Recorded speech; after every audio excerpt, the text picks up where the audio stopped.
I like boats. I'm a Viking. We're supposed to make boats out of things.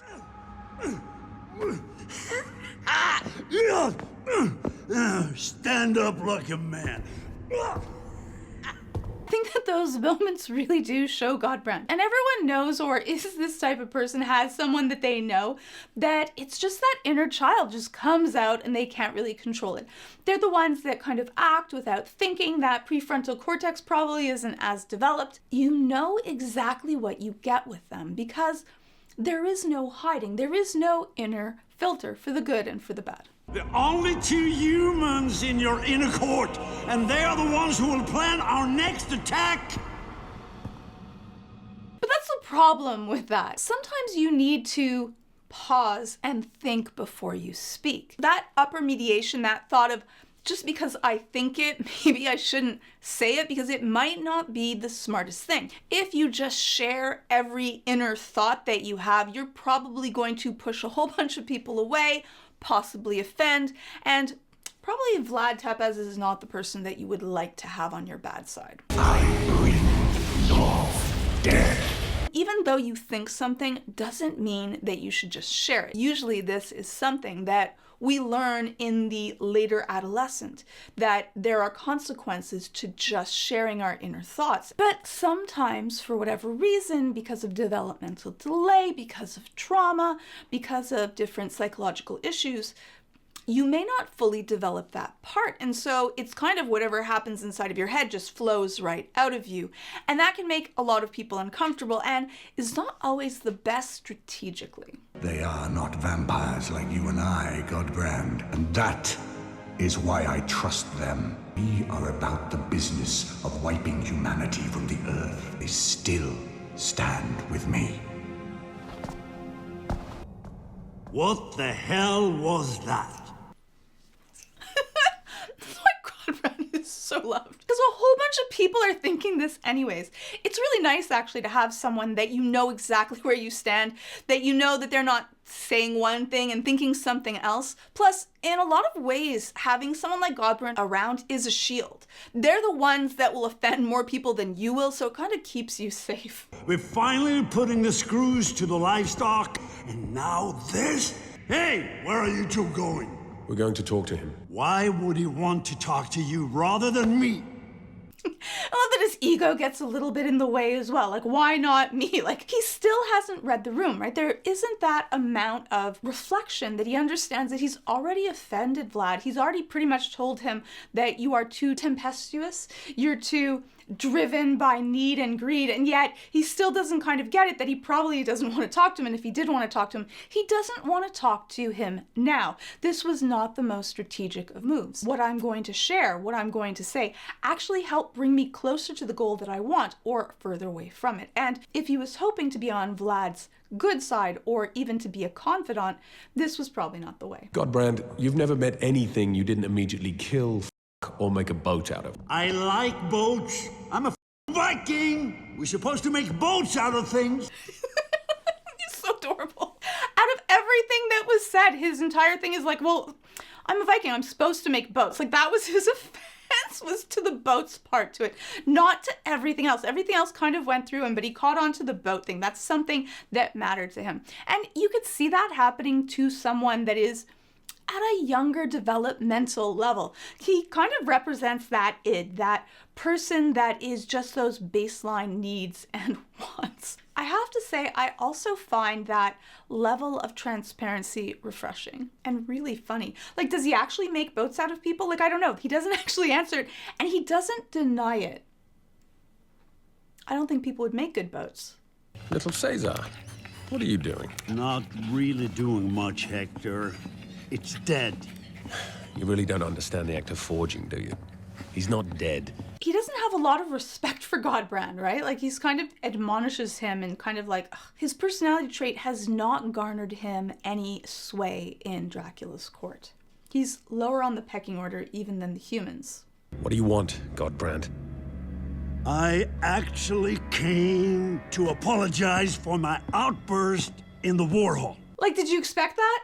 That was the last thing that I expected. I would expect him to insult. I would expect him to try to sway. But I think that this apology was really genuine. You can let me know your thoughts. Why else would he have to do it? He's not even really making a play for things. A little bit. And he's hoping to get Hector on his side at the same time. Poorly, but at least directly. Excellent apology. That patronizing, excellent apology. It's just really funny, the interactions that Godbrand has with other people, the way that people see Godbrand.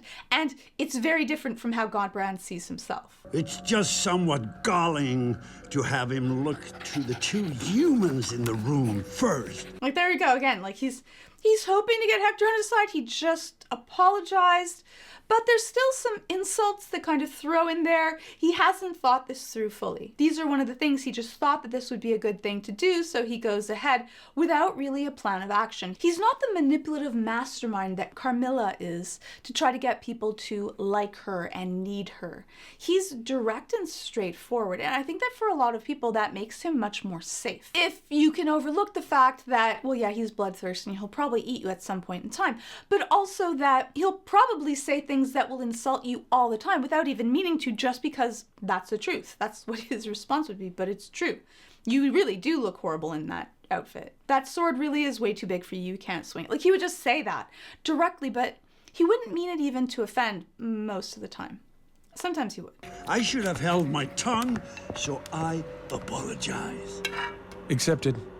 But the other generals and my subordinates have some questions. I believe him. Like, I believe that he knows somewhere inside of his mind. He knows that he should have better impulse control and not just say everything that he thinks. Do you think this war is going well? It seems chaotic, undirected, as if we were lashing out at humanity without any real plan. I think that Godbrand would actually like that, though. Like, wouldn't he just like to lash out and just have fun and just battle? He seems more of that person that lives in the moment, that doesn't really care about consequences to actions or think that far ahead. Does he self-reflect? Maybe this was from self-reflection. There are a lot of people that say stuff and then later when they think about it, they're like, why did I say that? Why did this happen? And want to try to do better. Wars have order, plans and maps and lines. It could be done in less of a... It could be done more carefully. Yeah, he does seem to care about it, and I think that his questions are valid. That this probably is not the most ordered of plans, and that's probably just because at this stage, Dracula no longer cares. May I speak to you? Approach, Godbrand.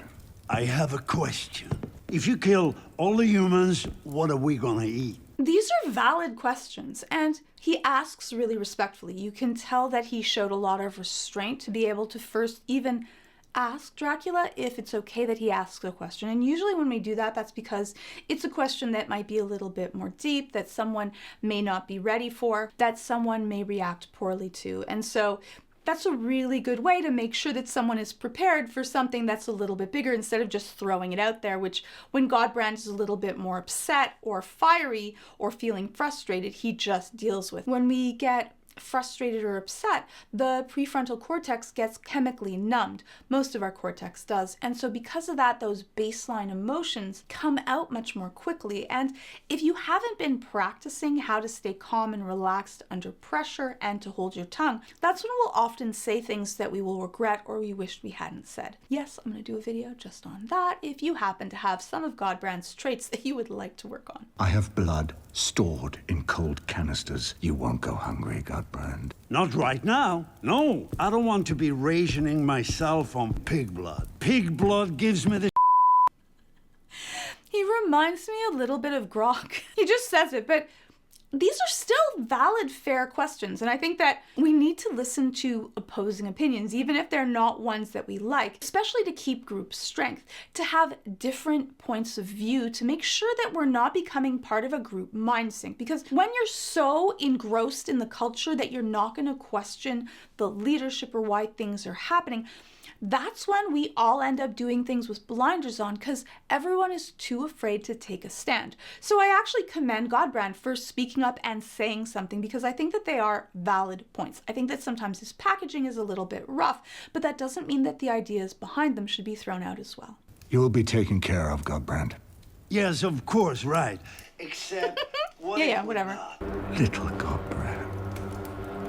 little vampire who delights in making noise and pretending he is important. And that's the problem with Godbrand showing off all of this bravado and not showing restraint, is that when you show off too much emotion, those baseline emotions, you're often less respected because people see you as reactive instead of thinking through your emotions. And what sometimes happens because of that is that people aren't going to pay as much attention to the points that you bring up. If he had been a little bit restrained and thoughtful and thought out how he was going to do this, this presentation might have had a little bit more weight. Vlad was already pretty much ardent in his beliefs, but he definitely would have thought about it and would have had a better reaction. Are you going to fight me, little Godbrand?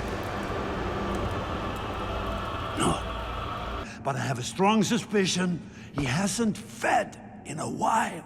You see, he's picking up stuff. I think that people dismiss Godbrand because he acts in such a childish, reactive way, but he's picking up on cues that other people haven't picked up on. He's absolutely, completely accurate. Dracula does want to wipe out everyone. He will leave them feeding on pigs. And he's the only one that really noticed that he hasn't been feeding. And that's why we need to kind of check in with ourselves that are we just dismissing something because it's easy or we don't want to hear it versus things that might be valid even though we don't want to have to deal with it. Why would Dracula, of all people, go without blood?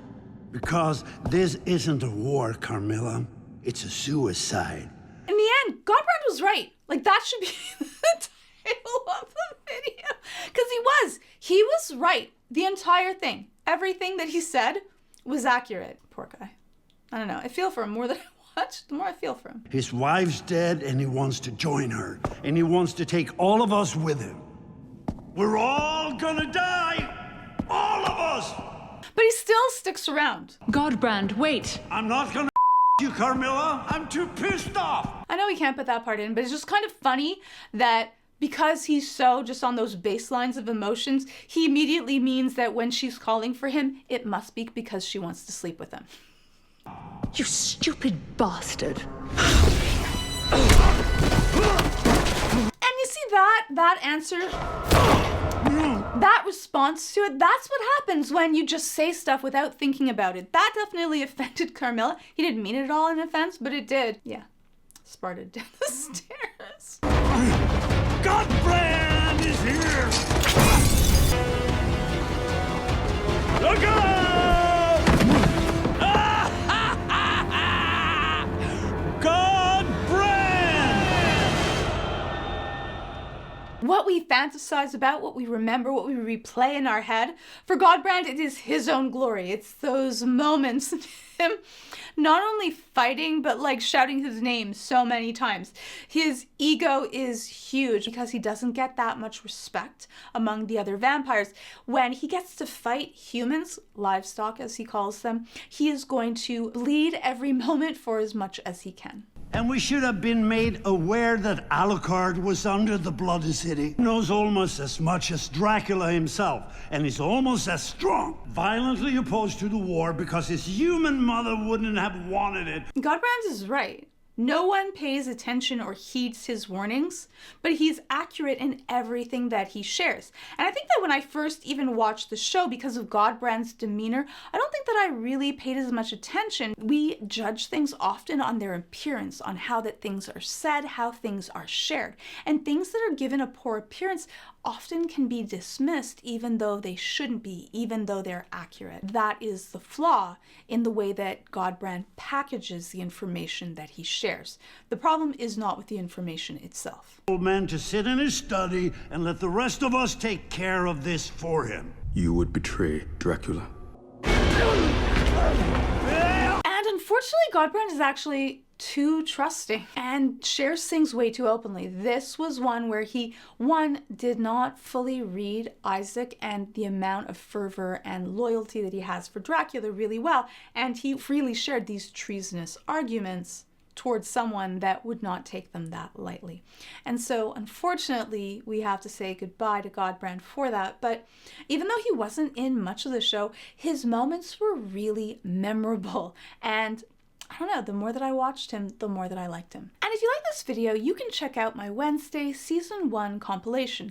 ad-free, sponsor-free, only on Nebula, just like all my videos on Nebula. And when you click on that link, it really does help out this channel. That's the whole purpose of Nebula. It's a place where education creators can post extended versions, can post videos that would never work on YouTube, videos that they can have ad-free, sponsor-free. Creators like Legal Eagle, Nando vs. Movies, Alt-Shift X, Medlife Crisis, and so many more. And I've been posting my compilation videos like I have Arcane, Jinx Saga, Vox Season 1, early on Nebula, and I also have a course specifically on Nebula classes on how to beat anxiety. I go through exactly what I would do in my sessions on how to treat your anxiety and why you might be having it in the first place. Nebula also has really cool exclusive originals like Night of the Coconut, how they adapted Lord of the Rings, That Time When, and so many more, and these are only exclusive to Nebula. All ad-free, sponsor-free, and when you sign up using the exclusive link below, you can get Nebula for just $3 a month, $40 a year. So that's all early access, all the extended versions, all of the originals. You can also get Nebula classes, all from Nebula creators just by clicking on the link below. And clicking on that link really does help out this channel. So thank you so much to you and to Nebula. Thank you for your support, and hopefully I'll see you in the next video. So you can let me know what your thoughts are on Godbrand and his ends in the comments below. And if you have any little bits of Godbrand that you would like to work on, I'm going to be doing a video on some steps on impulse control and being able to be less reactive. So hopefully I'll see you in the next video.